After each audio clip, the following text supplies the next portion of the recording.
This channel does not promote any violent, harmful, or illegal activities. All content provided by this channel is meant for an educational purpose only. Good morning TV nine Bangla আপনাদের সকলকে স্বাগত। Lima রয়েছে আপনাদের সঙ্গে, নজর রাখবো back to back সব বড় খবরের দিকে। কিন্তু ভুললে চলবে না, আজকে কিন্তু বিজয় দিবস। বিশ্বজুড়ে চাপের মুখে নতি শিকার হলো। বাংলাদেশে অশান্তির আবহে বিজয় দিবসে যোগ দিতে পাঠানো হলো 9 প্রতিনিধিকে। এটা কিসের বার্তা? এই যে 9 জন প্রতিনিধিকে পাঠানো হলো বিজয় দিবসে, এটার মাধ্যমে কি কিছু বার্তা পৌঁছলো? আচ্ছা, ছবিটাই বা কি এখনো পর্যন্ত, সব ডিটেল সরাসরি আমাদের রিপোর্টার সায়ন্তর কাছ থেকে জানার চেষ্টা করবো। সায়ন্ত, একদমই দেখো, এই যে 9 জন প্রতিনিধিকে বাংলাদেশের তরফে পাঠানো হয়েছে, স্বাভাবিকভাবেই কূটনৈতিক স্তরে কিন্তু এটা যথেষ্ট গুরুত্বপূর্ণ। কারণ সম্প্রতি যে সাংবাদিক বৈঠক করা হয় ফটোলিয়ামের তরফে, সেখানে কিন্তু বাংলাদেশের তরফে কোনো ডেলিগেশন থাকবে কিনা সে ব্যাপারে স্পষ্ট করে কিছু জানানো হয়নি। কিন্তু তারপর বিদেশ সচিব পর্যায়ের বৈঠক এবং আন্তর্জাতিক স্তরে বারবার এই বিজয় দিবস এবং অন্যান্য বিষয় নিয়ে বাংলাদেশের যে মুখ পুড়েছে, তারপরে কিন্তু তারা এই 9 জনের ডেলিগেশন টিম পাঠানোর সিদ্ধান্ত নেয়। যদিও কূটনৈতিক স্তর মনে করছে যে এই প্রতিনিধি দল পাঠানোর মাধ্যমে ভারতের সঙ্গে কোথায় সম্পর্ক পুনরায় আগের মতো যাতে ঠিক করা যায় বা অন্যান্যভাবে সেতুবন্ধন করা যায় সেদিকেও গুরুত্ব দেওয়া হচ্ছে। যদিও এই ডেলিগেশন টিম গতকালই এসে পৌঁছেছে, তাদের নিরাপত্তা, তাদেরকে ঘিরে যাতে ফটোলিয়ামের তরফে আশেপাশে কোনো বিশৃঙ্খলা পরিস্থিতি না তৈরি হয় সেই ব্যাপারে কিন্তু যথেষ্ট সক্রিয় রয়েছে ভারতীয় সেনা। আর সেই কারণে ভারতীয় সেনার তরফে কিন্তু ফটোলিয়ামের আশপাশে যথেষ্ট নিরাপত্তার ব্যবস্থা করা হয়েছে। অন্যান্য বার এই মুক্তিযুদ্ধের যে বিজয় দিবস, তার যা গুরুত্ব থাকে এবার কিন্তু তার থেকে অনেকটাই বেড়ে গিয়েছে। কারণ বাংলাদেশের সাম্প্রতিককালীন পরিস্থিতি, কূটনৈতিক স্তরে বারবার চেষ্টা করা হচ্ছে যে সম্পর্ক যাতে অর্থাৎ আবার পুনরায় আগের মতো করে তোলা যায় সেই ব্যাপারে চেষ্টা করা হচ্ছে। কিন্তু একের পর যে ঘটনা ঘটছে সেই জায়গায় দাঁড়িয়ে আছে যেখানে বাংলাদেশ এবং ভারতের কিছু সংগঠন বা কিছু যারা বাংলাদেশ যারা উগ্র মৌলবাহী সংগঠন, তারা চেষ্টা করছে ভারতের সঙ্গে সম্পর্ক যাতে তিক্ততায় পরিণত হয়। এমন অবস্থায় কূটনৈতিক স্তর এবং বিদেশ মন্ত্রকের তরফে কিন্তু বাংলাদেশের সঙ্গে সম্পর্ক ভালো রাখার চেষ্টা করা হচ্ছে এবং সেই কারণে তারা বারবার বাংলাদেশের উপর চাপ প্রয়োগ করেছিল যাতে বাংলাদেশের ডেলিগেশন টিম পাঠানো হয়। একেবারে বুঝতে পারছি, শান্ত নজর থাকবে আমাদের আজ সারাদিন এই বিষয়ে, আমরা আলোচনাও করব পরবর্তীতে।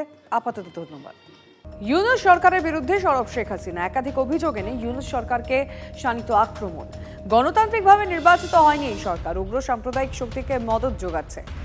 দেশের প্রতি দায়বদ্ধতা নেই বলে অভিযোগ বাংলাদেশের প্রাক্তন প্রধানমন্ত্রী শেখ হাসিনার।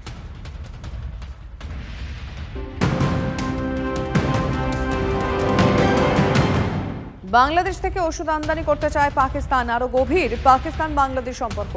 পাকিস্তানের হাই কমিশনারের সঙ্গে সাক্ষাৎ বাংলাদেশের স্বাস্থ্য উপদেষ্টা।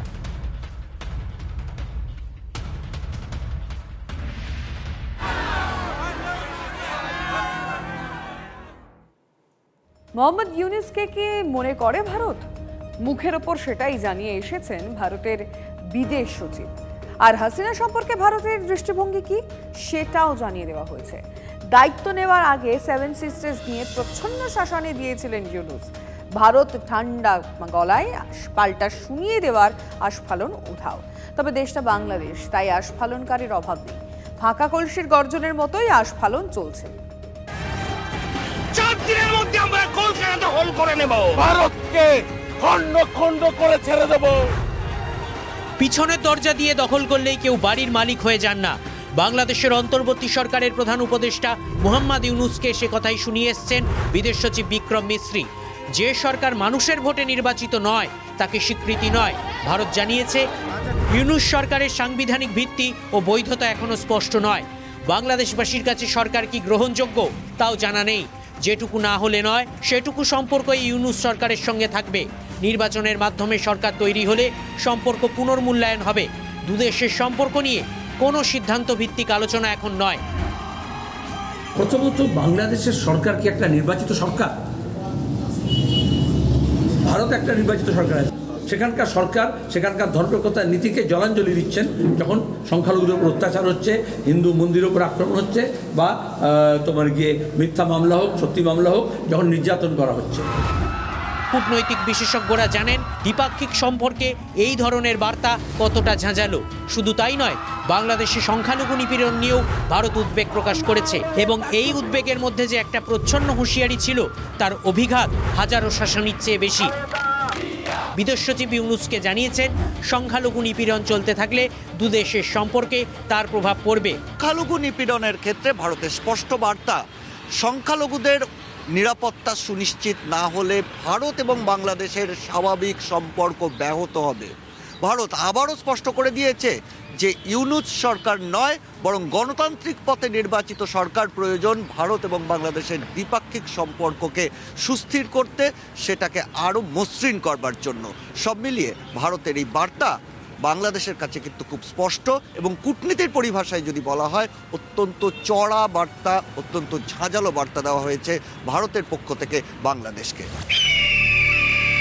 ভারত যখন ইউনুস সরকারকেই সরকার বলে মানছে না, তখন ইউনুস সরকারের দাবি মানারও প্রশ্ন ওঠে না। ভারত যে শেখ হাসিনাকে বাংলাদেশে ফেরত পাঠাবে না সেটা বলাই বাহুল্য।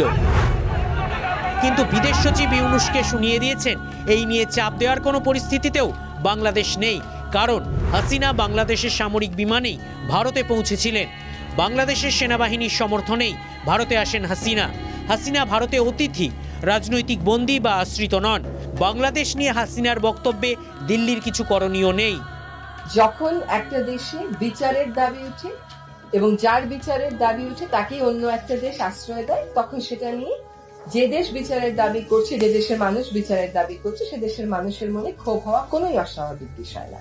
ভারতের মতন একটা বড় প্রতিবেশী দেশের সাথে ভারতও চাইবে সম্পর্ক স্বাভাবিক হোক, আমরাও চাইব সম্পর্ক স্বাভাবিক হোক। আমরা চাইব যে কোনো দল বা কোনো ব্যক্তি কেন্দ্রিক সম্পর্ক কোনো প্রতিবেশীর সাথে আমাদের না হোক। সম্পর্ক হবে ভারতের জনগণের সাথে বাংলাদেশের জনগণের।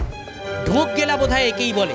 ইউনুস ও তার উপদেষ্টাদের রাজনৈতিক অভিজ্ঞতা নেই বললেই চলে, কূটনৈতিক জ্ঞানেরও তথৈবচ অবস্থা।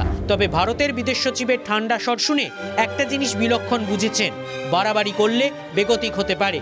কিন্তু বাংলাদেশের মুখেনো মারিতং ছাত্র নেতারা তা বুঝবেন কেন? আমরা কোনো ক্ষমতা বিপাশু নয়, বিবেকবোধের জায়গায় যদি আমাদের মনে হয় যে কেউ আপনারা এই অভ্যুত্থানের স্পিরিটের সাথে বিশ্বাসঘাতকতা করছেন, ইভেন প্রফেসর ডক্টর মোহাম্মদ ইউনুসও যদি হয়, আমরা তাকেও ছেড়ে কথা বলবো না। শুধু ইউনুস সরকার নয়, ভারতকেও শাসনি দিয়ে রেখেছেন সদ্য গোঁফোঠা এই তরুণ, যার শিক্ষাটাই এখনো সম্পূর্ণ হয়নি। ভারতকে একটি জিনিস বলে দিতে চাই, যদি এই বাংলাদেশের সাথে আপনাদের সম্পর্ক স্থাপন করতে চান, খুনি হাসিনাকে বাংলাদেশে ফিরিয়ে দিন। তা নিয়ে এই ছোকরা বলে কিনা যে তাদের শর্তটা দিনে ছোকরা হবে। আরে ভাই, বাবাকে কি কখনো তার ছেলে শর্ত দিয়ে সম্পর্ক রাখতে পারে? বাবার তার স্পর্ধা, বাবার তার মর্যাদা, বাবার তার ঐতিহ্য, বাবার তার ক্ষমতা, তার জেরেই তার সৃষ্ট সন্তানের সঙ্গে সম্পর্ক রাখে।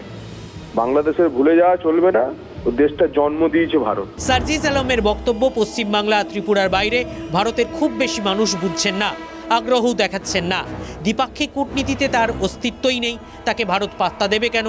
কিন্তু সার্জিস আলমের মতো ছেলে ছোকরা মার্গদর্শক হয়ে গেলে বাংলাদেশেরই সমূহ বিপদ, বলছেন পররাষ্ট্র বিশেষজ্ঞরা। সিজার মণ্ডলের রিপোর্ট, TV9 বাংলা।